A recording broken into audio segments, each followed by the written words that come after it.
In the following lesson, I want to talk about filters, so Photoshop filters from the top menu bar here, and also want to talk about external plugins, which are down here. So again, under our filter menu at the top, right away, we have again a few options here, like liquify, lens correction, stuff we talked about. Underneath, then again, we also have a few filters that you can apply directly to a certain layer.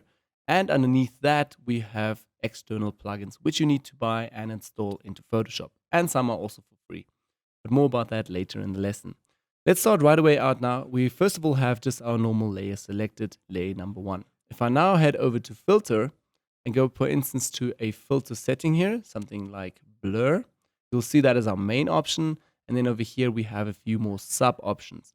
So now I'm going to choose to go to blur, and we're going to go to Gaussian blur. Okay, so Gaussian blur is selected. Right away, you will also get to see the new screen pops up, a little window. And you also have an option here to refine the filter just a little bit. So right away, again, you'll see here is a zoom in and out screen. And again, a preview over here, which I've also would leave ticked. So it shows right away on our big image as well. And then down here, you have the values. So you can now tweak this filter individually and make something unique with this. Say, for instance, I'm going to go with 100 radius now. You right away see that our whole image will be blurred completely. If I now hit OK, it will be also applied directly to my layer. So we also discussed this again in the layers chapter. When you now continue with your Photoshop process and you continue Photoshopping like this, then at a later stage you want to go back and you can't change this anymore because it has been applied directly to this layer 1. So again, remember we talked about this earlier. Again, let's go a step back. Rather create a smart object from this layer. So again, I'll move this onto the new layer icon. I'll rename this quickly to a smart object. But remember, this is not a smart object right now. So first of all, we need to hit right click and say convert to a smart object. Okay, so you're working non-destructive now. Then once you hit back to filter, go back to blur and go back to Gaussian blur, we'll do exactly the same effect and also with 100 pixels blurring. Hit OK. This will be applied as a smart filter again under the smart object, which we've also talked about. So now you also have again the option to turn the visibility on or off. And you're also able now to go to Gaussian blur, double click on this, and again at a future state, tweak this again and just tweak it to your new settings. Hit OK, and right away you can continue with your Photoshop process. No need to start over or do something else. Great, let's also do something more to this. First of all, I had Gaussian blur already. So let's actually go and delete the smart filter. You literally just hit right click on here. Delete the smart filter. And we're going to go and do some sharpening now. So let's zoom in a little bit so we can actually get to see the effect. I'm going to go to filter and we're going to go to sharpen. And in here you have a few more options. Again, sharpen edges, sharpen a bit more, sharpen smarter or sharper. And also, again, just normal sharpen. I'm just going to work with the normal sharpen to show you guys that this will be applied directly now to your layer. As you can see, again, has been applied just the normal overall sharpening. But you can also go back to filter and do this whole process again. Sharpen and sharpen once more. So you can do this over and over until you're happy with this. So again, you can do the effect over and over in order to get more, or just turn it off again.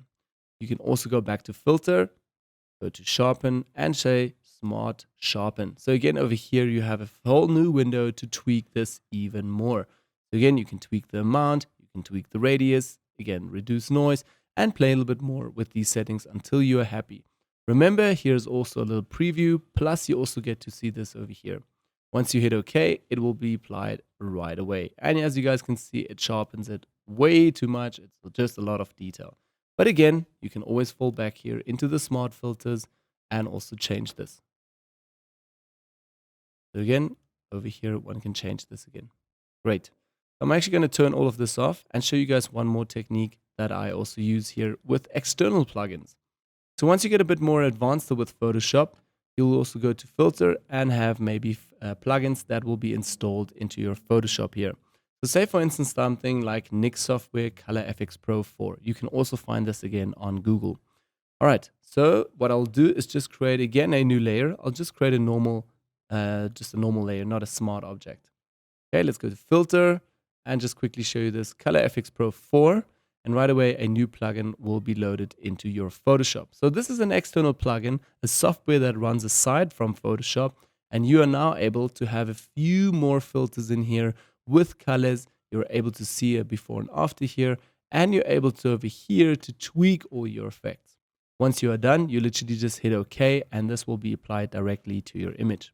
So say for instance over here we like Glamour Glow. We go and change the glow a little bit. Again, you guys get also to see what this effect does. So head over to zoom a bit closer, maybe something like 100%. And again, you guys can see what this Gaussian or this glow actually does. Change the warmth a little bit of this. Okay, so let's actually move back to 25%. Then let's also go and create something really weird, something like ink. And we just get a really weird cover here onto our image. Again, tweak this down a little bit. Something like that. And if I hit OK now, this will be applied directly again to my layer. Photoshop is just rendering a little bit, so it won't show up right now. But again, showing you guys that you have filters here. And again, you can also work here with external plugins. Also take a look again in the bonus section. I've also added again onto our list another tutorial where you can learn more about Photoshop plugins, external plugins, if this is in your interest.